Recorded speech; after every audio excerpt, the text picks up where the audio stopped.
Good morning everybody. আশা করি সবাই ভালো আছো। আজ আমাদের আলোচনার বিষয়বস্তু হচ্ছে ডাব্লিউএইচ কোয়েশ্চেন। এবং তোমরা জানো যে ডাব্লিউএইচ কোয়েশ্চেন শুরু হয় ডাব্লিউএইচ গ্রুপ দিয়ে। আর ডাব্লিউএইচ গ্রুপ কারা?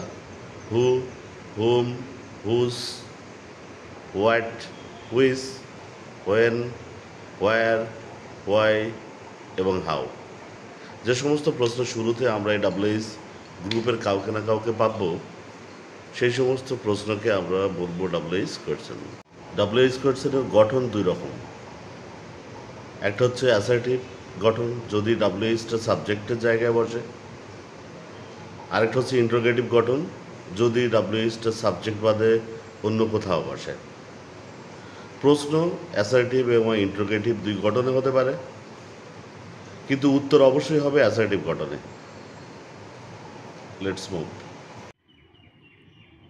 ডাব্লিউএইচ গ্রুপ মানে হচ্ছে হু, হুম, হুস, হোয়াট, হুইস, হোয়েন, হোয়ার, হোয়াই এবং হাউ। এই হচ্ছে আমাদের ডাব্লিউএইচ গ্রুপ। আর ডাব্লিউএইচ গ্রুপ দিয়ে যে প্রশ্ন শুরু হয় তাকে আমরা বলছি ডাব্লিউএইচ কোয়েশ্চেন। তো ডাব্লিউএইচ কোয়েশ্চেনের শুরুতে থাকবে ডাব্লিউএইচ, এর পরে বাদবাকি অংশ।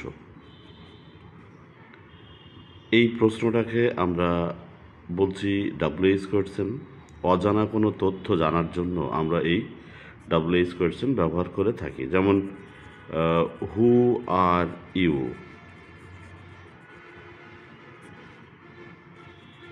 এখানে বললাম যে I am Jayanta.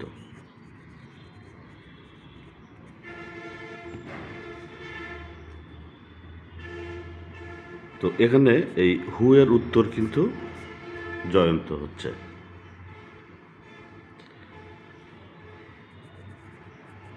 Hmm does everybody like, কাকে সবাই পছন্দ করে? এখানে উত্তর হচ্ছে এভরিবডি লাইকস হায়দার আলী।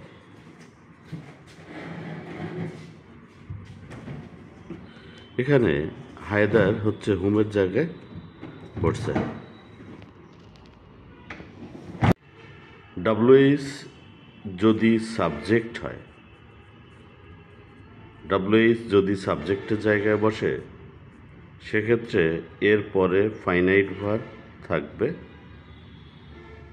এর পরে যদি অতিরিক্ত কোনো অংশ থাকে সেগুলো বসবে। এইটাকে বলা হচ্ছে অ্যাসার্টিভ স্ট্রাকচার।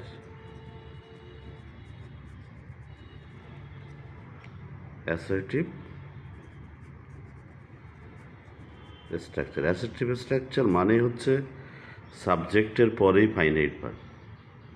এখন এটা এইভাবে হতে পারে, ডাব্লিউএইচ যখন সাবজেক্ট তখন ফাইনাইট ভার্ব মূলত তৈরি হয় অক্সিলারি ভার্ব এবং প্রিন্সিপাল ভার্ব মিলে। অক্সিলারি ভার্বকে আমরা 1, 2, 3 এইভাবে তিনটা অংশেও ভাগ করতে পারি। ডাব্লিউএইচ যখন সাবজেক্টের জায়গায় তখন অক্সিলারি ভার্ব 1 যদি থাকে, অক্সিলারি ভার্ব 2 যদি থাকে, অক্সিলারি ভার্ব 3 যদি থাকে, plus principal verb plus extension. এটাকে আমরা বলছি অ্যাসার্টিভ স্ট্রাকচার। এটাকে আমি সমীকরণ 1 দিলাম। আবার ডাব্লিউএইচ যখন সাবজেক্ট নয় তখন কি হবে? তখন এই auxiliary verb 1 plus subject plus auxiliary verb 2 যদি থাকে, অক্সিলারি ভার্ব 3 যদি থাকে, প্লাস প্রিন্সিপাল ভার্ব। এটাকে আমরা বলছি ইন্ট্রোগেটিভ স্ট্রাকচার।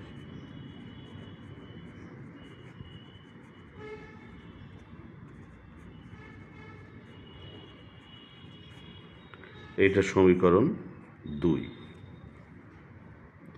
তাহলে ডাব্লিউএইচ যদি সাবজেক্ট হয় তাহলে অ্যাসার্টিভ স্ট্রাকচার, ডাব্লিউএইচ যদি সাবজেক্ট না হয় তাহলে ইন্ট্রোগেটিভ স্ট্রাকচার। আর অ্যাসার্টিভ স্ট্রাকচার মানে সাবজেক্টের পরপরই ফাইনাইট ভার্ব, আর ফাইনাইট ভার্ব মানে auxiliary verb plus principal verb. এই অক্সিলারি ভার্ব কখনো একটা শব্দ বিশিষ্ট হয়, কখনো 2টা বা 3টা শব্দ বিশিষ্ট হতে পারে। সেই কারণে অক্সিলারি ভার্বকে আমরা 1, 2, 3 নামে ভাগ করেছি। এবং যদি ডাব্লিউএইচটা সাবজেক্ট বাদে অন্য কোথাও বসে, অবজেক্টের জায়গায় বা অ্যাডজেক্টিভের জায়গায় বা কমপ্লিমেন্টের জায়গায় বা অ্যাডভার্বের জায়গায়, মোট কথা সাবজেক্ট বাদে যেখানেই বসবে সেখানে কিন্তু আমাদের ইন্ট্রোগেটিভ স্ট্রাকচার হবে। এবং এখানে খেয়াল করো যে ফাইনাইট ভার্বের পেটের ভিতরে কিন্তু সাবজেক্ট আছে। অক্সিলারি ভার্ব তো অবশ্যই সাবজেক্টের আগে আনতে হবে, এরপরে প্রিন্সিপাল ভার্ব থাকবে, আর যদি অক্সিলারি ভার্ব 2 বা 3 থাকে সেটাও বসবে। এটা হচ্ছে আমাদের যেমন বলা হচ্ছে যে who is teaching you English. এখানে হু কিন্তু সাবজেক্টের জায়গায়, ইজ হচ্ছে auxiliary verb, teaching principal verb, এটা হচ্ছে ফাইনাইট ভার্ব। সাবজেক্টের পরপরই ফাইনাইট ভার্ব আছে এবং এটা 1 নম্বর সমীকরণে আছে। উত্তর হবে জয়ন্ত স্যার। তো উত্তর হবে জয়ন্ত স্যার, হুয়ের জায়গায় আমরা বসালাম জয়ন্ত স্যার। তারপরে ইজ টিচিং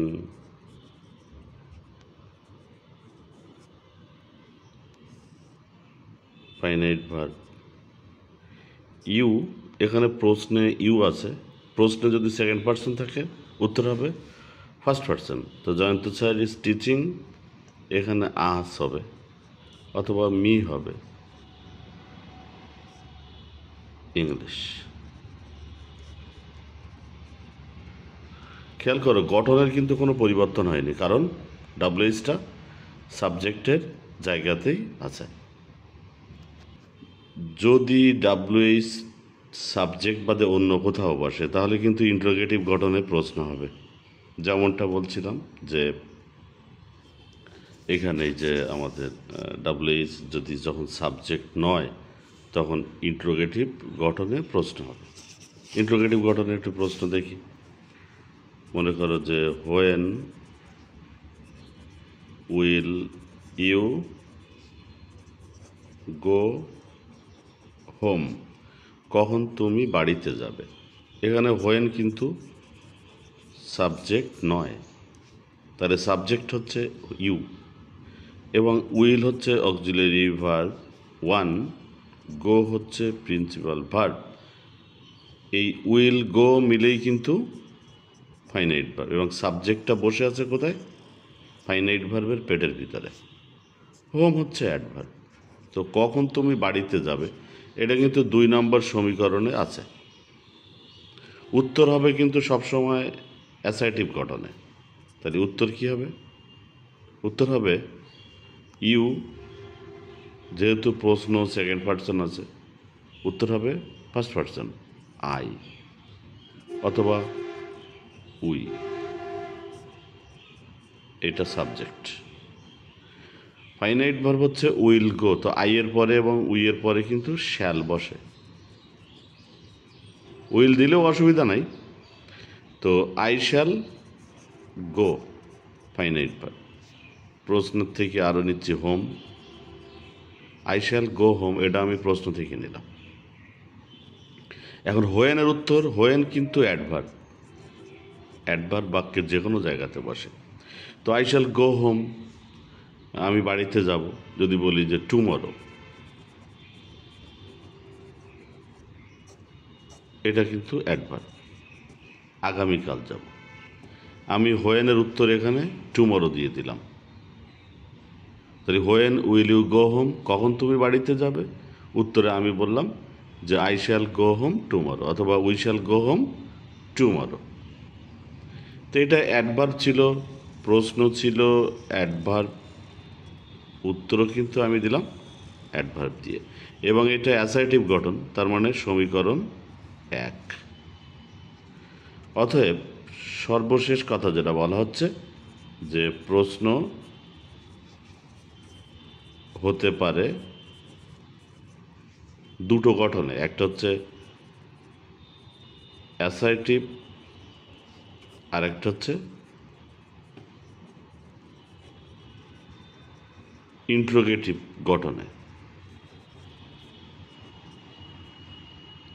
কখন অ্যাসার্টিভ হবে?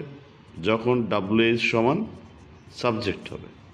আর কখন ইন্ট্রোগেটিভ গঠনের প্রশ্ন হবে? যখন ডাব্লিউএইচ সমান সাবজেক্ট নয়। তো প্রশ্ন দুইভাবে হতে পারে, কিন্তু উত্তর হবে অ্যাসার্টিভ গঠনে। প্রশ্ন যে গঠনই হোক না কেন, উত্তর হবে অ্যাসার্টিভ গঠন। অ্যাসার্টিভ গঠন মানেই কি?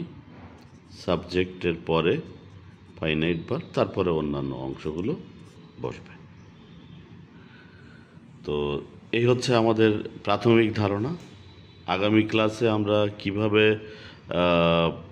ডাব্লিউএইচের যে অন্যান্য যে সদস্যগুলো যারা আছে, সব সদস্যগুলো থাকলে কোনটা থাকলে কীভাবে উত্তর দিতে হয়, সেইটা নিয়ে আমরা বিস্তারিত আলোচনা।